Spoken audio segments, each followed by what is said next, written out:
Ito mga farmers, para sa YouTube ko, sa mga nanonood sa YouTube ko, no? Short lang po ito. Meron lang po ako explain, kaka-aral ko sa mga farming po, ano? Sa pagtatanim po, ano? Meron pa akong na-discover na, no? Na isang uri ng pagpapatubig na hindi mo kailangan na maraming tubig. Alam niyo ba yung ginagawa sa ano sa watermelon? 'Di ba pansinin niyo yung tanim na watermelon? 'Di ba ang patubig niya ay nasa ano, nasa ilalim lang. Yung kumbaga pag nagpapatubig sila drop lang siya. So mapapansin niyo bakit ganoon din yung patubig nila, 'di ba?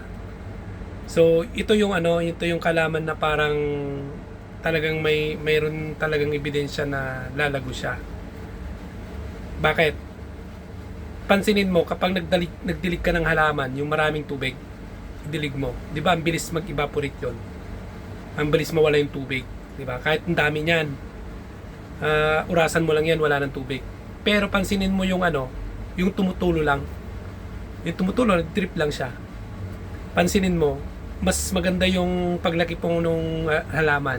Kaya pansinin mo yung mga gumagawa ng pakwan, mga watermelon, iba't ibang klase ng watermelon. 'Di ba pag nagdilig sila, hindi siya yung parang paano nila ng tubig, yung padaanan nila ng maraming tubig. Hindi, 'di ba? Bawat puno meron siyang tumutulo. So ang reason nun, para mas mabilis ma-absorb nung roots yung mga ugat, and then continuous yon. Diba? Tingnan mo yung supply nung supply sa sarili niyang katawan nung tinanim mong watermelon ang bilis. Kaya pansinin mo lahat ng farming ng ganun yung pagdidilig po nila. Naka-hose.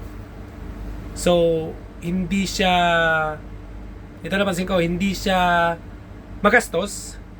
Magastos sa paglalagay ng mga hose, pero sa tubig ang sinasabi ko dito, kunting tubig lang mabubuhay yung halaman.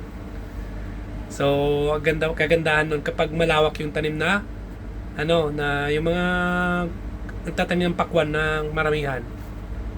Di ba? Kaya natin kasi mga maaral natin sa farming ba, magandang gawin yun sa mga malalawak ang lupa.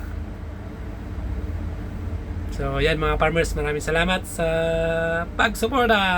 Hanggang sa muli po. Bye-bye.